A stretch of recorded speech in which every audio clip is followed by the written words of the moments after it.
నమస్తే. ఒకసారి వీడియో చూడండి. अच्छा, आपके हिसाब से देश का नेता सबसे अच्छा कौन है? कोई नहीं है, कोई नहीं। राहुल गांधी, ठीक ठाक है बस। अरविंद इनसे केजरीवाल, अच्छे, वो भी अच्छे हैं। मोदी। मोदी से ऐसी क्या दिक्कत? ऐसी दिक्कत उनसे इसलिए भाई, सब कुछ तो महंगाई बढ़ा दिया। और क्या महंगाई उन्होंने कर दी, जीडीपी हमारी गिरा दी। जीडीपी क्या चल रहा है? ये नहीं पता मुझे। नहीं पता। हाँ अगर गिरा दी। हाँ, अच्छा, एक सवाल ये है, जीडीपी की फुल फॉर्म क्या है? नहीं मुझे नहीं पता।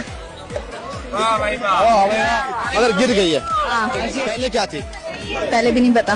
और अब क्या चल रही है? मैं कंफ्यूज हूँ अभी। చూసిరు కదా ఏం మాట్లాడుతుందో. దేశంలోనంట జీడిపి పడిపోయిందంట.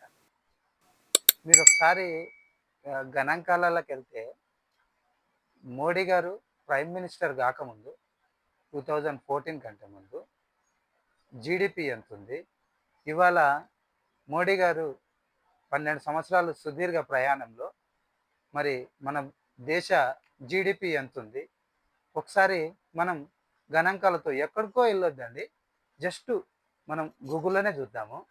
చూస్తే మీకే అర్థమైపోతుంది.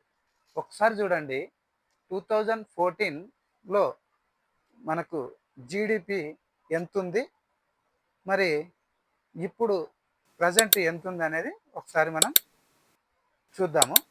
2014లో మనకు $2.04 ట్రిలియన్ జీడిపి ఉంది. చూస్తున్నారు కదండి స్క్రీన్ మీద. మరి ప్రజెంట్ 2026 ఇప్పుడు $4.15 ట్రిలియన్ జీడిపితో ముందుకెళ్తా ఉన్నాం ఈరోజు. మరి ఎలా మాట్లాడతారండి ఇలాగా? జీడిపి పడిపోయింది, అది పడిపోయింది అని చెప్పేసి.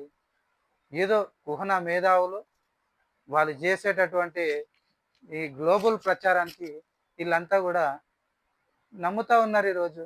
యూత్ కూడా ఆలోచించాలండి, ఎటు వెళ్తున్నాం మనం, అసలు వాస్తవం ఎంత ఉంది ఇందులో అనేది యూత్ కూడా ఒకసారి ఆలోచించాల్సిన అవసరం ఉంది. జై హింద్, జై భారత్.